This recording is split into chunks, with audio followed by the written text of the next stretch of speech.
जी Nepal HD television अब तपाईँ सँगसँगै।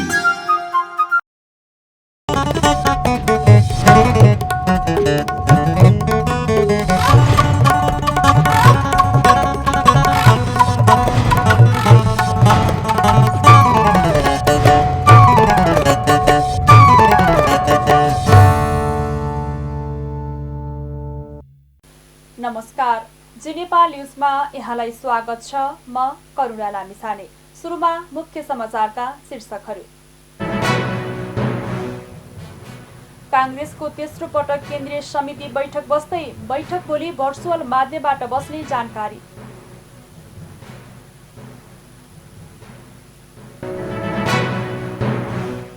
राष्ट्रिय सभाको बैठक माघ 17 गते बोलाइयो। बैठक दिउँसो 1 बजे बस्ने निर्णय।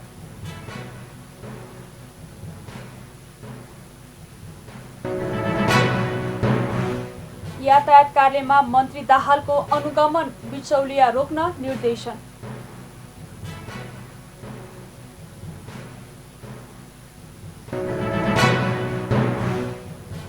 नारायणी नदीमा तटबन्ध निर्माण सुरु।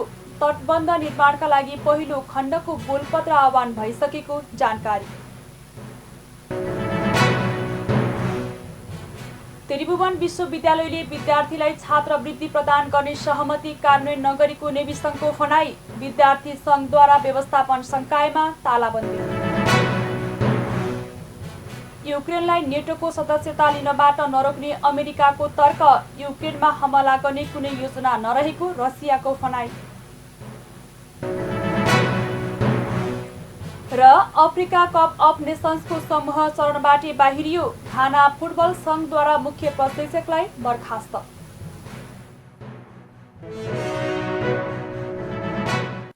अब समाचार विस्तारमा।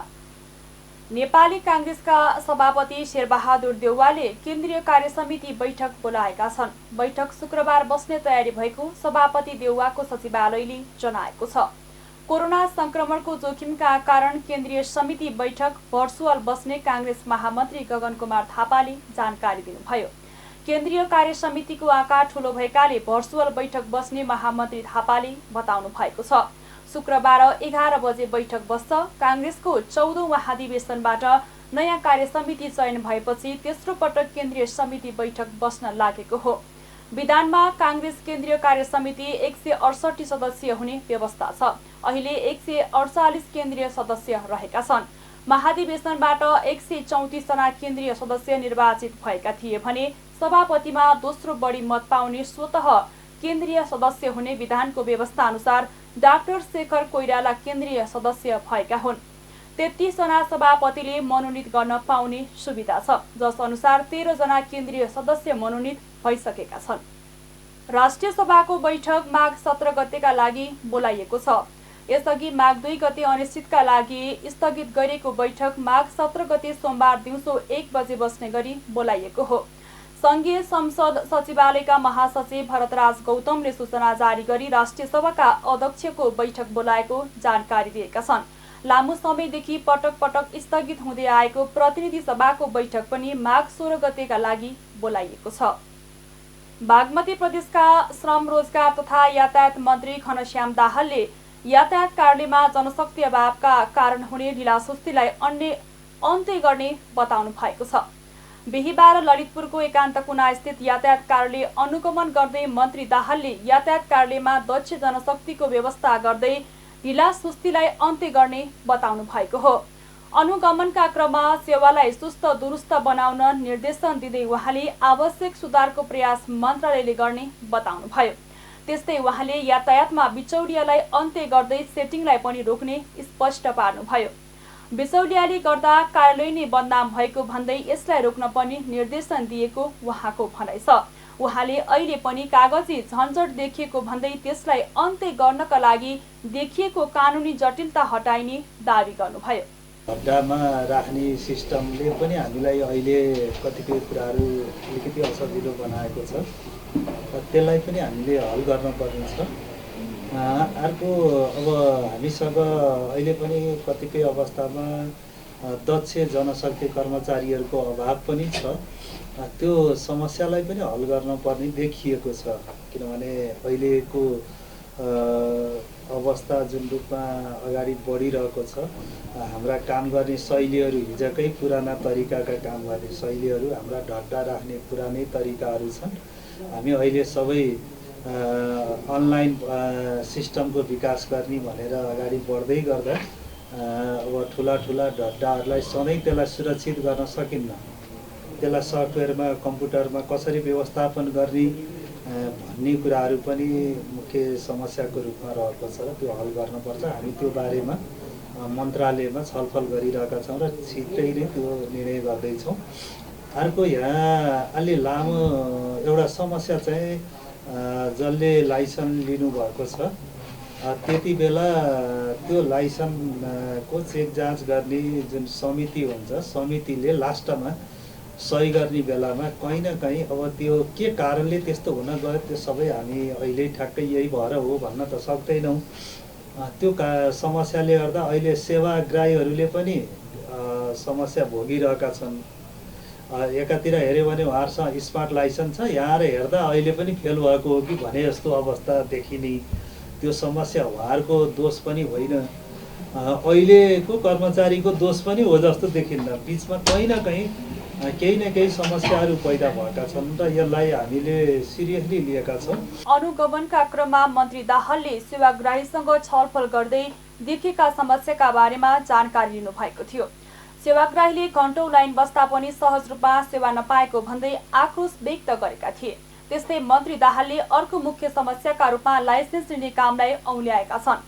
लाइसेन्स लिने बेला त्यो लाइसेन्सको चेक जाँच गर्ने समिति हुन्छ, त्यसले अन्तिममा सही गर्ने बेलामा कतै न कतै त्रुटि गरेर अनावश्यक दुःख दिने गरेको उहाँको भनाइ छ।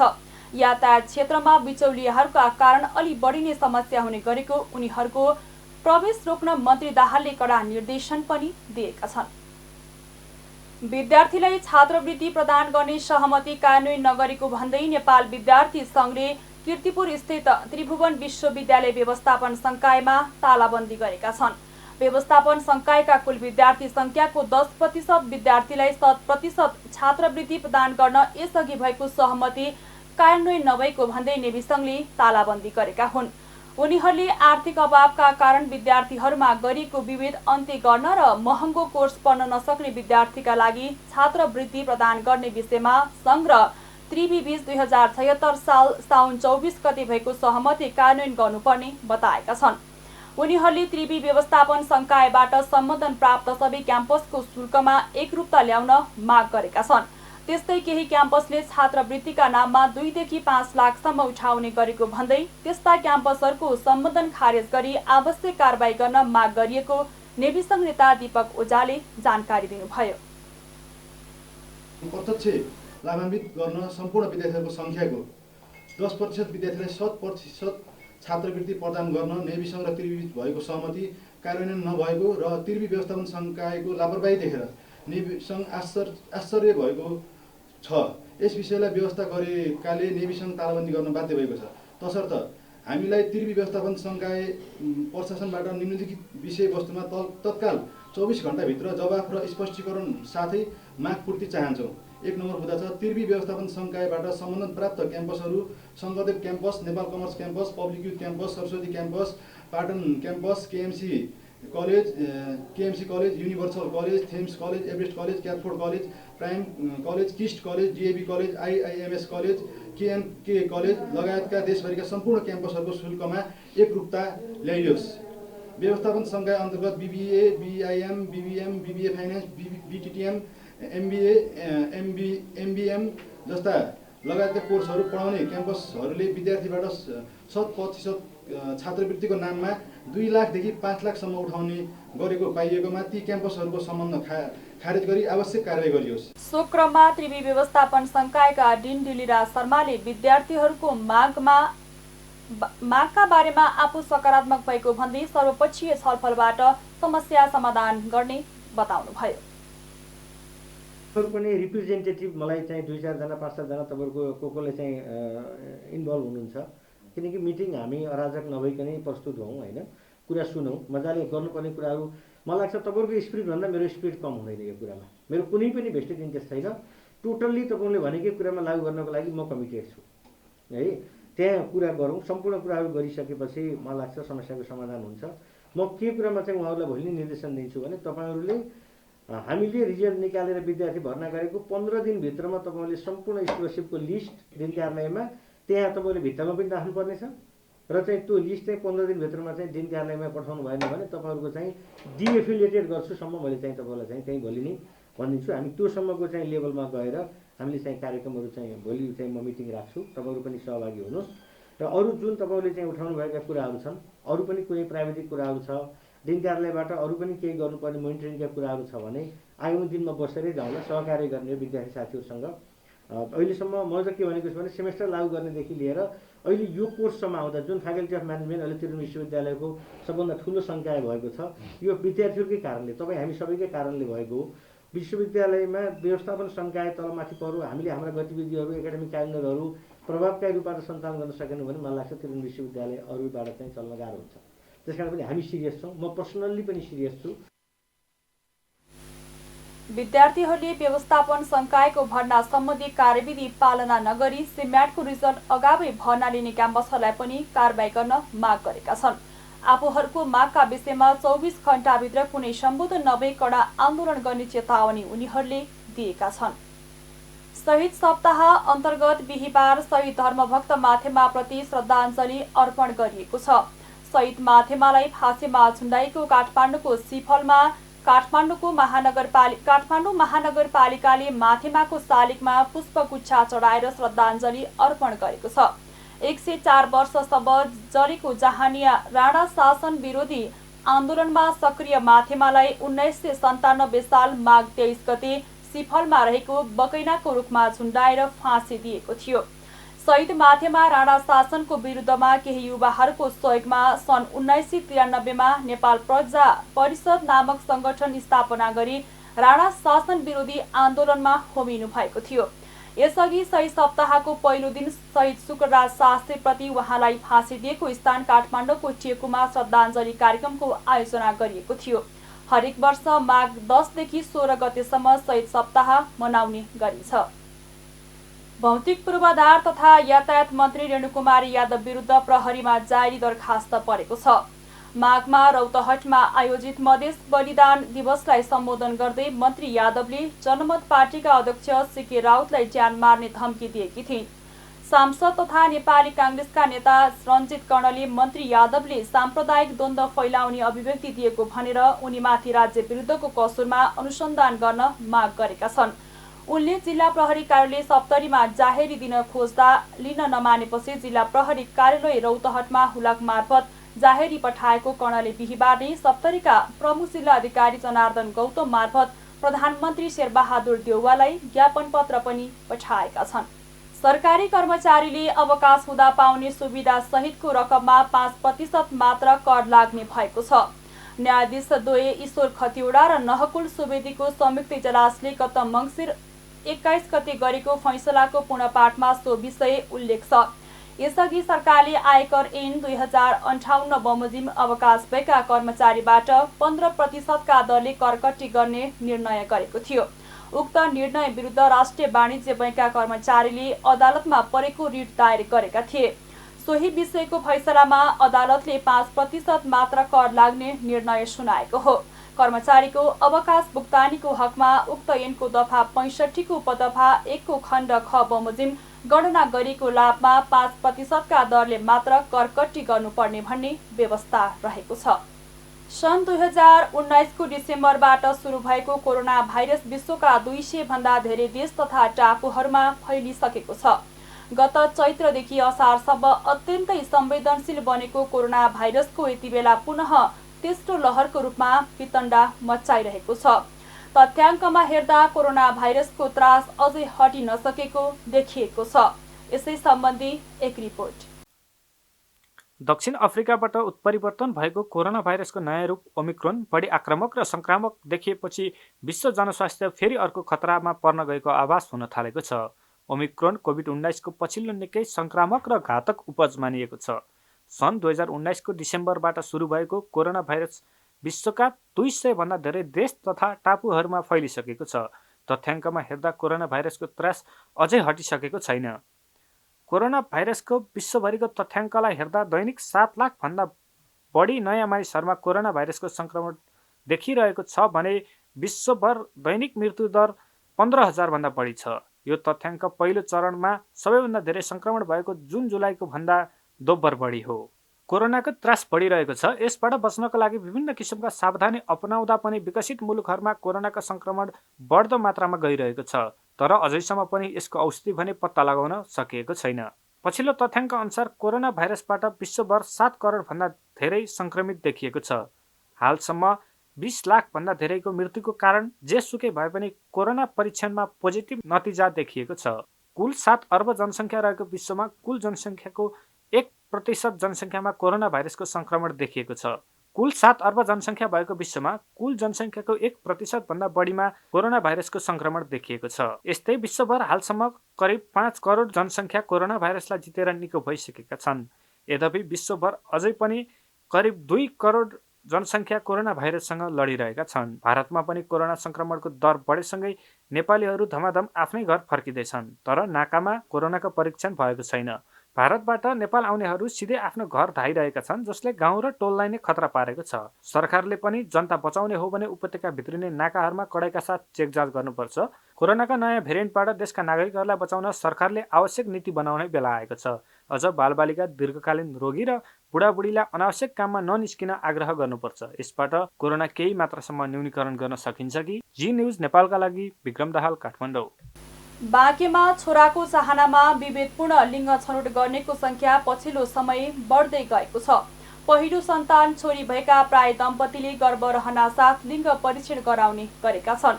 सेवाग्राहीहरूको आग्रह र बाध्यताका कारण बढी पैसा असुल्न पाइने भएकाले भ्रूणको लिङ्ग पहिचान गरिदिने र गैर कानुनी गर्भपतन गराइदिने चिकित्सक तथा स्वास्थ्य कर्मीको संख्या पनि बढ्दै गइरहेको पाइएको छ। त्यता स्वास्थ्य कर्मी र मेडिकलको अनुगमन गरी कुनै कारबाही नहुँदा गैर कानुनी रूपमा गर्भपतन गराउनेको संख्या बढ्दै गएको अधिकारी कर्मीहरूको भनाइ छ। भेरी अस्पताल बाँकेमा आर्थिक वर्ष 2077-78मा 2500 बढीले गर्भपतन गराएका छन्। अस्पतालले दिएको तथ्याङ्क अनुसार 1 वर्षको अवधिमा भेरीमा मात्रै 2585 जनाले गर्भपतन सेवा लिएका हुन्।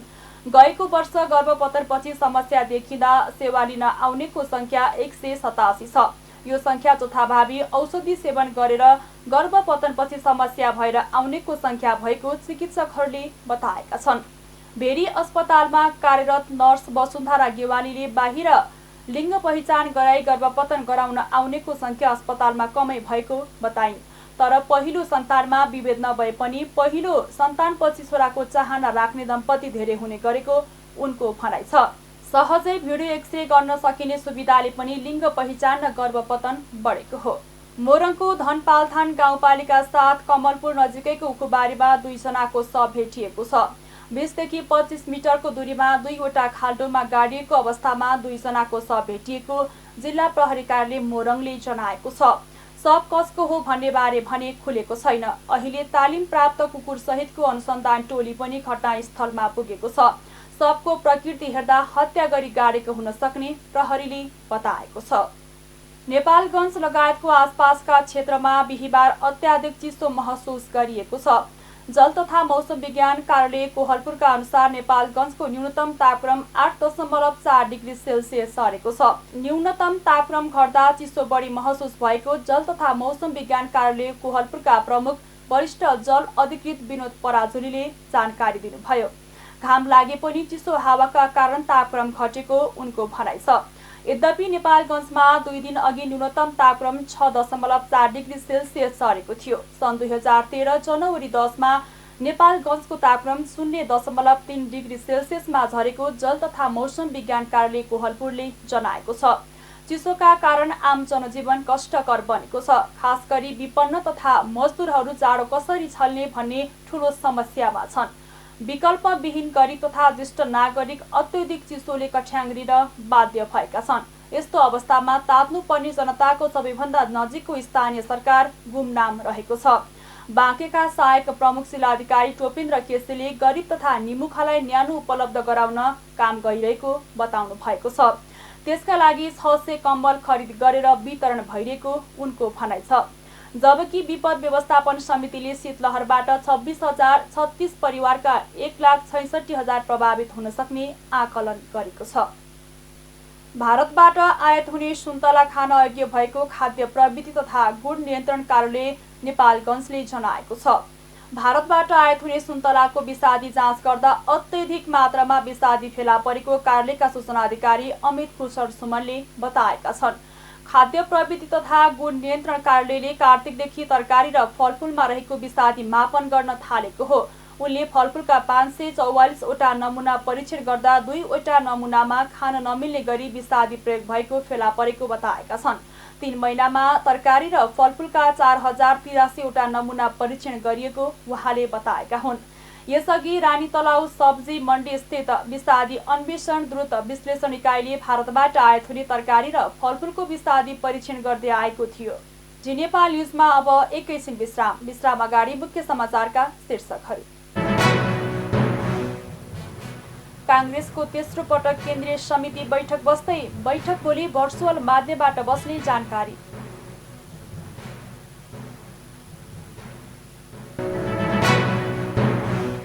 राष्ट्रिय सभाको बैठक माघ 17 गते बोलाइयो। बैठक दिउँसो 1 बजे बस्ने निर्णय।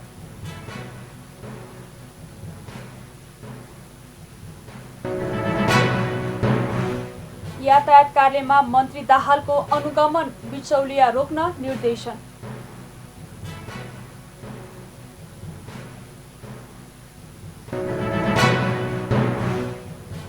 नारायणी नदीमा तटबन्ध निर्माण सुरु। तटबन्ध निर्माणका लागि पहिलो खण्डको बोलपत्र आह्वान भइसकेको जानकारी। त्रिभुवन विश्वविद्यालयले विद्यार्थीलाई छात्रवृत्ति प्रदान गर्ने सहमति कार्यान्वयन नगरेको नेभी सङ्घको भनाई। विद्यार्थी सङ्घद्वारा व्यवस्थापन संकायमा तालाबन्दी। युक्रेनलाई नेटोको सदस्यता लिनबाट नरोक्ने अमेरिकाको तर्क। युक्रेनमा हमला गर्ने कुनै योजना नरहेको रसियाको भनाई। र अफ्रिका कप अफ नेसन्सको समूह चरणबाटै बाहिरियो। घाना फुटबल सङ्घद्वारा मुख्य प्रशिक्षकलाई बर्खास्त।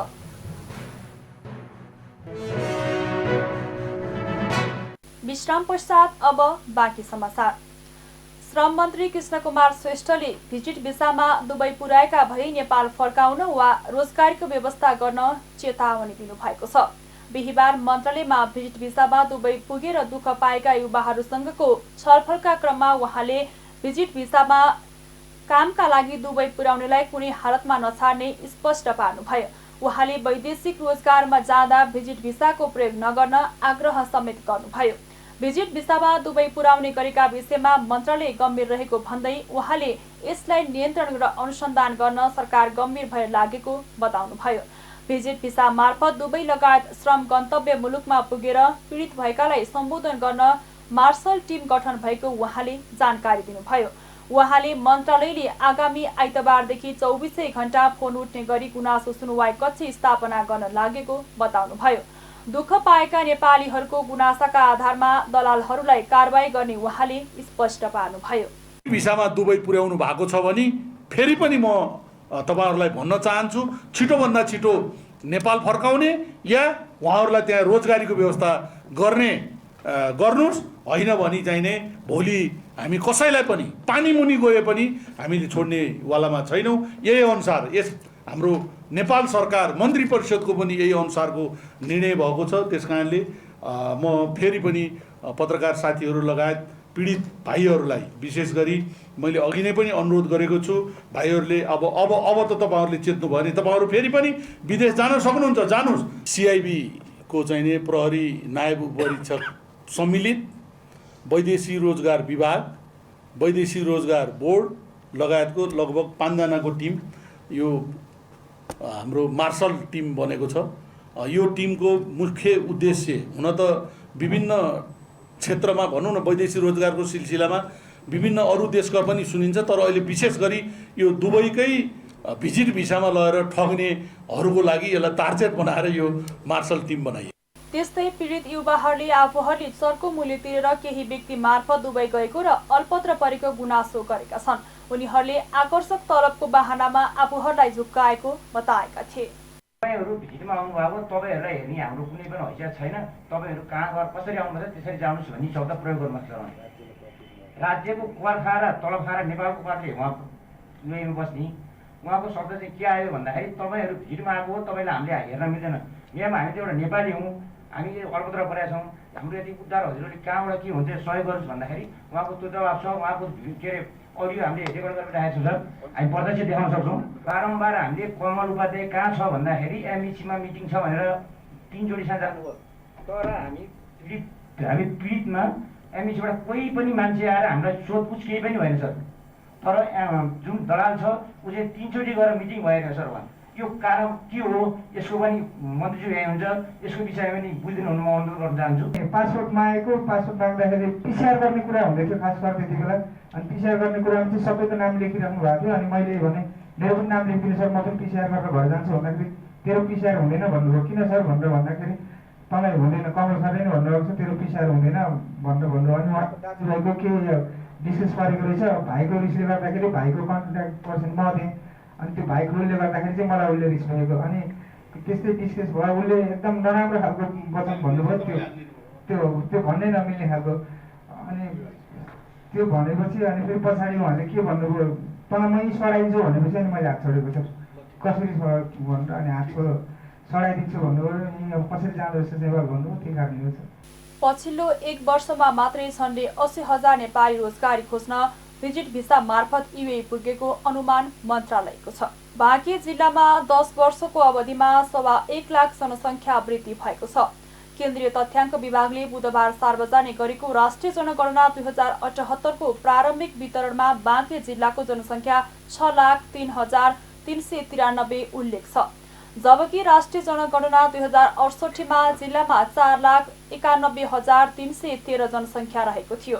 वृद्धि भएको जनसङ्ख्यामा पुरुषको 50,857 र महिलाको जनसङ्ख्या 61,233 बढेको छ। जनगणनाले महिलाको सङ्ख्या 3,08,281 देखाएको छ। 2068 को जनगणनामा 1,47,058 थियो। पुरुषको जनसङ्ख्या 2,95,112 पुगेको छ। 10 वर्ष अघि 2,44,255 थियो। घरधुरी पनि वृद्धि भएको छ। विगतमा 94,773 घरधुरी रहेकोमा अहिले 1,31,927 पुगेको छ। वृद्धि भएको घरधुरीको संख्या 37,154 छ। यसअघि 2.44% जनसङ्ख्या वृद्धि दर रहेकोमा अहिले 0.47% ले घटेर 1.97% मात्र छ। जिल्लाका स्थानीय तहमध्ये बैजनाथ गाउँपालिका देशकै गाउँपालिका मध्ये सबैभन्दा बढी 70,315 जनसङ्ख्या रहेको उल्लेख छ। यो गणनाले नेपालको जनसङ्ख्या 2,91,92,480 पुगेको छ। नेपालमा पुरुषको तुलनामा महिलाको संख्या धेरै कम छ, जसमा पुरुषको जनसङ्ख्या 1,42,91,311 र महिलाको जनसङ्ख्या 1,49,01,169 छ। विभागको तथ्याङ्क अनुसार नेपालमा पुरुषभन्दा महिलाको जनसङ्ख्या झन्डै 7 लाख बढी रहेको छ। नेपालगञ्ज स्थित भेरी अस्पतालमा 12 घण्टाभित्र 2 कोरोना संक्रमितको मृत्यु भएको छ। अस्पतालमा उपचाररत बर्दियाका 71 वर्षीय संक्रमित पुरुषको मृत्यु भएको, 12 घण्टाभित्रै कालीकोटका 16 वर्षीय बालकको भेरी अस्पतालमा मृत्यु भएको जिल्ला कोभिड व्यवस्थापन केन्द्र बाँकेका फोकल पर्सन तेज ओलीले जानकारी दिनुभयो। उहाँका अनुसार मधुबन नगरपालिका वडा नम्बर 6 निवासी 71 वर्षीय पुरुषको उपचारका क्रममा मंगलबार राति 10:30 बजे मृत्यु भएको थियो। भेरी अस्पतालमा यही माघ 10 गते पीसीआर परीक्षण गर्दा उनलाई कोरोना पोजिटिभ भएपछि सोही दिन भर्ना गरिएको थियो। त्यस्तै कालीकोट शुभकालिका वडा नम्बर 5 निवासी 16 वर्षीय बालकको भेरी अस्पतालमा बुधबार बिहान 11:15 बजे मृत्यु भएको छ। यही माघ 4 गते पीसीआर परीक्षण गर्दा कोरोना पोजिटिभ पछि भोलिपल्ट भेरी अस्पतालमा भर्ना गरिएकामा उपचारकै क्रममा बुधबार बिहान मृत्यु भएको जिल्ला कोभिड व्यवस्थापन केन्द्रका स्रोत व्यक्ति ओलीले बताउनु भएको छ। सोलुखुम्बु जिल्लामा निर्माणाधीन 86 मेगावाट क्षमताको सोलुखोला दुधकोशी जलविद्युत आयोजनाको सुरुङ मार्गमा दुर्घटना हुँदा एक मजदुर बेपत्ता भएका छन्। बिहिबार बिहान थुलुङ दुधकोशी गाउँपालिका 3 पञ्चन क्षेत्रको सुरुङ मार्गमा जाने क्रममा बकेट सुनिँदा एकजना मजदुर हराइरहेको र एकजनालाई घाइते अवस्थामा उद्धार गरिएको प्रहरीले जनाएको छ। बेपत्ता हुनेमा बारा जिल्ला कोलबी नगरपालिका 24 वर्षीय राकेश चौधरी रहेको घटनास्थल पुगेका प्रहरी कार्यालय सोलुखुम्बुका प्रहरी निरीक्षक ऋषिराज ढकालले जानकारी दिनुभयो। बिहिबार करिब 4-5 बजेको समयमा सुरुङभित्र पेनिस्टक पाइप बिछ्याउन जाने क्रममा सामग्री सहित 4 जना मजदुर चढेको बकेट बीचमा पुगेर चुडिएको प्रहरीले जनाएको छ। घटनामा परेका अन्य 2 जनाको अवस्था भने सामान्य रहेको प्रहरी निरीक्षक ढकालले बताउनु भएको छ। हराइरहेका चौधरीको खोजी कार्य जारी रहे पनि अन्य निर्माण सामग्रीहरूका कारण समस्या भइरहेको प्रहरीले जनाएको छ। सुरुङ मार्गभित्र मानिसका साथै निर्माण सामग्रीहरू ढुवानीका लागि मेसिनद्वारा सञ्चालन हुने बकेट प्रयोग गर्ने गरिएको आयोजनाले जनाएको छ। वर्षेनी वर्षातको समयमा मानवबस्ती पश्चिमनारायणी नदीमा रु 4 अर्ब 72 करोड बराबरको तटबन्ध निर्माण सुरु गरिएको छ। तटबन्ध निर्माणका लागि पहिलो खण्डको बोलपत्र आह्वान भइसकेको छ। बाँकी 4 खण्डको आउँदो 2 साताभित्र बोलपत्र आह्वान गर्ने गरी काम अघि बढाइएको छ। सिंचाई विभागका महानिर्देशक सुशील चन्द्र आचार्यका अनुसार 2 साताभित्रै सबै खण्डको बोलपत्र आह्वान भइसक्नेछ। उनका अनुसार पहिलो खण्ड भरतपुर महानगरपालिका वडा नम्बर 26 र 27 मा पर्ने 5 किलोमिटर 672 मिटरको बोलपत्र भइसकेको छ। नारायणी नदीले चितवनतर्फ भरतपुर महानगरपालिका र नवलपरासीतर्फ गैंडाकोट, देवसोली, कावासोती र मध्यबिन्दु नगरपालिका एवं विनय त्रिवेणी गाउँपालिका प्रभावित हुँदै आएका छन्। कार्यालयका सिनियर डिभिजनल इन्जिनियर दिनेश पौडेलले गुरु योजना अनुसार चितवनतर्फ 35 किलोमिटर र नवलपरासीतर्फ 57 किलोमिटर तटबन्ध र स्पर निर्माण गरिनेछ। चितवनका लागि रु 9 अर्ब 55 करोड र नवलपरासीका लागि रु 14 अर्ब 43 करोड खर्च लाग्ने प्रस्तावित लागत रहेको बताएका छन्। हालसम्म चितवनतर्फ 15 किलोमिटर र नवलपरासीतर्फ 11 किलोमिटर तटबन्ध गरिसकिएको छ। नेपालमा बिहिबार 8017 जनामा कोरोना संक्रमण पुष्टि भएको छ। देशभर गरेको 15736 पीसीआर परीक्षणका क्रममा 5816 जना र 6072 एन्टिजेन परीक्षणका क्रममा 2201 जनामा कोरोना संक्रमण पुष्टि भएको स्वास्थ्य मन्त्रालयले जनाएको छ। त्यस्तै कोरोनाका कारण थप 15 जनाको मृत्यु भएको छ। हालसम्म नेपालमा 11687 जनाको कोरोनाका कारण मृत्यु भएको छ। त्यस्तै थप 5292 संक्रमित निको हुँदा हालसम्म नेपालमा 8,37,004 जना निको भएका छन्। हाल नेपालमा 90,576 सक्रिय संक्रमित आइसोलेसन र 149 जना क्वारेन्टाइनमा रहेको स्वास्थ्य मन्त्रालयले जनाएको छ। अब अन्तर्राष्ट्रिय समाचार। संयुक्त राज्य अमेरिकाले रसियाले युक्रेनमाथि आक्रमण गर्न सक्ने खतराका बावजुद पनि युक्रेनलाई उत्तर एटलान्टिक सन्धि संगठन नेटोको सदस्यता लिनबाट नरोक्ने जनाएको छ। अमेरिकी विदेश मन्त्री एन्टोनी ब्लिङ्कनले रसियाले युक्रेनको समस्या समाधानका लागि युक्रेनलाई नेटोमा समावेश नगर्न राखेको मागको यो औपचारिक प्रतिक्रिया दिएका हुन्। ब्लिङ्कनले भनेका छन्, यस विषयमा रसियालाई कुनै छुट दिन सकिन्न, तर रसियाको सामु कूटनीतिक मार्ग पनि तेर्सिएको छ।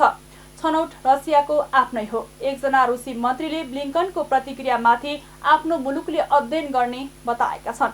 रसियाले लिखित रूपमै नेटोको सैनिक संगठन विस्तार लगायत त्यससँग सम्बन्धित अरू सुरक्षा विषयहरूप्रतिको आफ्नो चिन्ता व्यक्त गरेको थियो। रुसले युक्रेनको सिमानामा आफ्नो अत्याधुनिक हतियारले सुसज्जित फौज तैनात गरिनुलाई पश्चिम जगतले रसियाको आक्रमणको तयारीको रूपमा लिएको छ। तर सुरुदेखि नै रसियाले आफ्नो युक्रेनमा हमला गर्ने कुनै योजना नरहेको जनाउँदै आएको छ। ब्लिङ्केनले युक्रेन पनि सार्वभौम मुलुक भएकाले उसको पनि नेटोको सदस्यता लिएर सुरक्षा गठबन्धनको एक भाग बन्न खोज्ने अधिकार रहेको बताएका छन्। साथै उनले यदि रसियामाथि आक्रमण गरेको खण्डमा अमेरिकाले नेटो र युरोपेली मुलुकहरूको संयुक्त प्रयासमा युक्रेनको रक्षा गर्ने पनि बताएका छन्। अब खेल समाचार। अफ्रिका कप अफ नेसन्सको समूह चरणबाट बाहिरिएपछि घाना फुटबल संघले मुख्य प्रशिक्षकलाई बर्खास्त गरेको छ। क्यामेरुनमा जारी प्रतियोगिता अन्तर्गत समूह सीमा रहेको घानाले 3 मध्ये 2 खेलमा पराजय र 1 खेलमा बराबरीको नतिजा निकाल्दै समूह चरणबाटै बाहिरिएपछि संघले मुख्य प्रशिक्षक भिलोभान राजेभागलाई बर्खास्त गरेको हो। सङ्घले व्यवस्थापन समितिका सदस्यहरूलाई समेत बर्खास्त गरेको जनाइएको छ। समूह चरणमा घाना मोरक्कोसँग 1-0 तथा कोमोरोससँग 2-0 पराजित भएको थियो।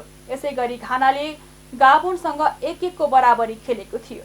खेल समाचारसँगै हामी जी नेपाल न्युजको अन्त्यमा आइसकेका छौँ। जाँदा जाँदै मुख्य खबरका शीर्षकहरू पुनः एकपटक।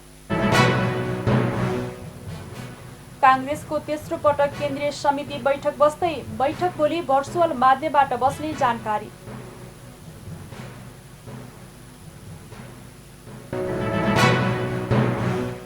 राष्ट्रिय सभाको बैठक माघ 17 गते बोलाइयो। बैठक दिउँसो 1 बजे बस्ने निर्णय।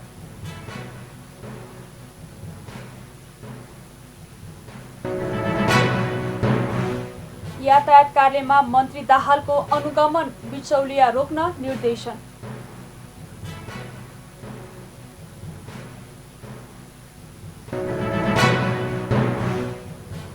नारायणी नदीमा तटबन्ध निर्माण सुरु। तटबन्ध निर्माणका लागि पहिलो खण्डको गोलपत्र आह्वान भइसकेको जानकारी। त्रिभुवन विश्वविद्यालयले विद्यार्थीलाई छात्रवृत्ति प्रदान गर्ने सहमति कार्यान्वयन नगरेको नेभी सङ्घको भनाई। विद्यार्थी सङ्घद्वारा व्यवस्थापन संकायमा तालाबन्दी। युक्रेनलाई नेटोको सदस्यता लिनबाट नरोक्ने अमेरिकाको तर्क। युक्रेनमा हमला गर्ने कुनै योजना नरहेको रसियाको भनाई। र अफ्रिका कप अफ नेसन्सको समूह चरणबाट बाहिरियो। घाना फुटबल सङ्घद्वारा मुख्य प्रशिक्षकलाई बर्खास्त।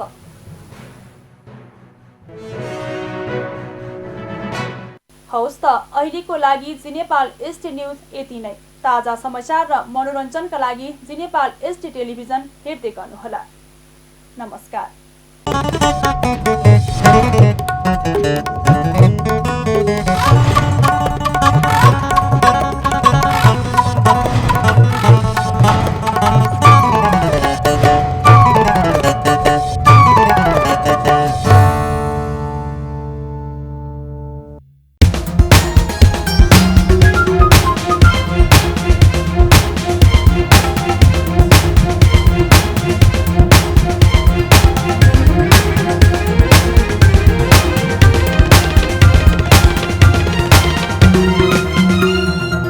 जी नेपाल एसडी टेलिभिजन अब तपाईँ सँगसँगै